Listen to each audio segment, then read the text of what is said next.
pero wala nang time. And time is para sa mga Jasmine! Jasmine with 34. 35? This is 35. Look at it. Okay, I know that may lakad ka at babalik ka mamayang gabi. Hi. Ito ay ilan lamang sa 35 na palakang nahuli ni Jasmine. Palapakan natin, Jasmine Trias! Yay! At makikita natin siya muli mamayang gabi. So, you can go. Okay. Alright. Thank See you. ya. Bye. Good job, girl. Bye, Chad. Pagbalik mo, marami ka pang kakainin na pala ka. Okay. Tapos, Hey, yeah. Para ka? Siyempre.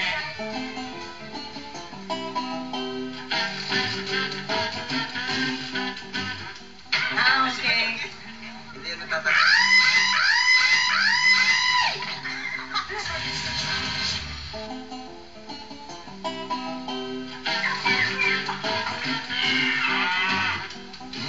Yan, welcome mga girls dito sa ating next challenge. Of course, kanina kumuha kayo ng mga palaka. Now, it's time. Time? It's time to, skin peeling.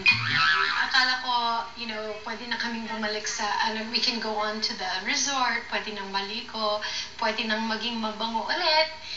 And then, dun dun dun dun, kami ang magtatanggal ng balat ng palaka. Sige nga, ikaw muna ha. Sige, ayayin kita.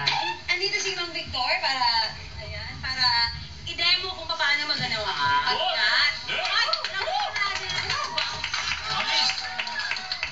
Teka muna, di ba yung tatalon? Dahan-dahan lang dong, di ba tatalsik ang dugo? Oh my gosh! Yuck! Sarap, kuya. Anong nasa kuya? Nasa yung manok. Sa manok din. Ang galing ng pag-iwa ni kuya. Sobrang expert! Okay! Patay na siya, di ba? Correct ka dyan! Ay, naman, love. Di ba, parang wala ka sinasabi dyan. Hello? Medyo, anong nararamdaman mga Donita? Miss D? I was just glad na meron mga gloves kasi kung walang gloves, hindi ko yata kaya. Are you ready, girls? Teka, may timing ba to? Hindi. Wala lang. Excited lang ako. Naisip ko yung high school days ko sa biology or sa chemistry class. Now we have to dissect the frog. Ay! It's just really hard for me. But, syempre, I was thinking then, these are fresh, so siguro naman hindi ganun kabaho at iingatan ko yung aking mukha. Ayan! Di, lagyan mo na asin! Ano ba? Yan, pika-pika.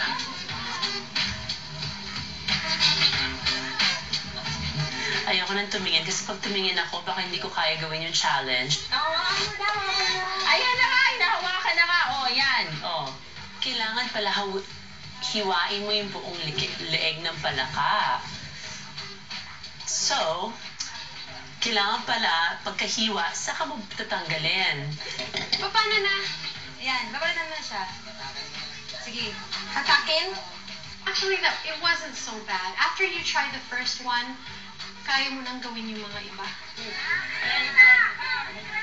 Hoy, ang tara! Yung malapit na si Donita! Hoy, malapit na rin ako. Siyempre, nakita ko na naman si Donita na ginagawa na niya. Imagine mo, ako na naman ang talo. Sabi ko, my gosh, kailangan magkaroon ako ng lakas ng loob. Kailangan putulin ko yung paa ng palaka. Ayos na. Tingin. Wow! Galing! Galing naman! Si Donita pagluluto, no? Okay. Hindi yan natatanong. Matanda na yata itong palakang nakuha ko eh. Masyado siyang makunat, ha? Ayaw madala sa kutsilyo. Yuck! Umiiyak ako sa tawa. And then... Yon! Yon!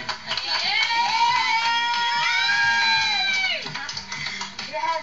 Manananggal na siya.